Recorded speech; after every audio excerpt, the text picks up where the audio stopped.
સ્વાગત છે દોસ્તો ફિલ્મી વાતો ગુજરાતીમાં। આજના વિડીયોમાં આપણે વાત કરવાના છીએ 2025માં રિલીઝ થયેલી 4 એવી ફિલ્મોની વાત કરીશું જે ફિલ્મોએ બોક્સ ઓફિસ પર જબરજસ્ત ધમાલ મચાવી છે। આજના વિડીયોમાં આપણે તેની વાત કરીશું। ચેનલ ઉપર નવા હો તો ચેનલને સબસ્ક્રાઇબ કરી દેજો। જેની શરૂઆત કરીએ તો 21 માર્ચ 2025ના રોજ રિલીઝ થયેલી જીજા સાલા જીજા પણ તેના સૌપ્રથમ દિવસે જબરજસ્ત ઓપનિંગ કરી છે। આ એક કોમેડી ડ્રામા ફિલ્મ છે। આ ફિલ્મે તેના સૌપ્રથમ દિવસે ગુજરાતી બોક્સ ઓફિસ પર 12 લાખની ઓપનિંગ કરી છે।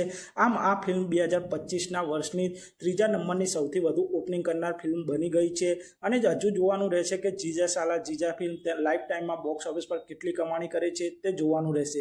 તે પછી આગળની ફિલ્મની વાત કરીએ તો 14 માર્ચ 2025ના જ રોજ મલ્હાર ઠાકરની all the best Pandya film release થઈ હતી। આ એક ફેમિલી ડ્રામા ફિલ્મ હતી અને મલ્હાર ઠાકરની ઓલ ધ બેસ્ટ પંડ્યા ફિલ્મે તેના 7 દિવસમાં ગુજરાતી બોક્સ ઓફિસ પર 4 કરોડ 26 લાખથી વધુ કમાણી કરી લીધી છે અને મલ્હાર ઠાકરની all the best Pandya film સફળતાપૂર્વક સિનેમાઘરોમાં ચાલી રહી છે।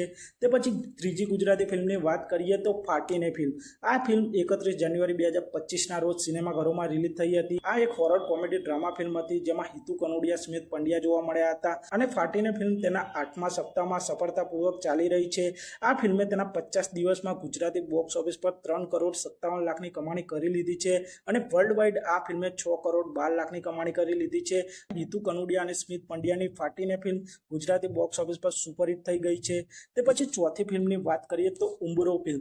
ઉંબરો ફિલ્મ 24મી જાન્યુઆરી 2025ના રોજ સિનેમાઘરોમાં રિલીઝ થઈ હતી। આ એક ફેમિલી ડ્રામા ફિલ્મ હતી અને ઉંબરો ફિલ્મ હજુ સુધી પણ બોક્સ ઓફિસ પર સફળતાપૂર્વક ચાલી રહી છે અને આ ફિલ્મ રેકોર્ડ ઉપર રેકોર્ડ બનાવી રહી છે અને ઉંબરો ફિલ્મ 2025ની સૌથી વધુ કમાણી કરનાર ફિલ્મ બની ગઈ છે અને ઉંબરો ફિલ્મ તેના 9મા સપ્તાહમાં ચાલી રહી છે અને આ ફિલ્મે 56 દિવસ બાદ ગુજરાતી બોક્સ ઓફિસ પર 13 કરોડ 77 લાખની કમાણી કરી લીધી છે અને Umbaro film Gujarati box office પર એક ઓલ ટાઈમ બ્લોકબસ્ટર ફિલ્મ સાબિત થઈ ચૂકી છે। તો આપ સૌએ આમાંથી કઈ ગુજરાતી ફિલ્મ જોઈ છે તે કોમેન્ટ કરજો અને આપ સૌ આવા જ પ્રકારના ગુજરાતી ફિલ્મોને લગતા વિડીયો જોવા માંગતા હો તો ચેનલને સબસ્ક્રાઇબ કરી દેજો, વિડીયોને લાઇક કરી દેજો અને જોતા રહો ફિલ્મી વાતો ગુજરાતી।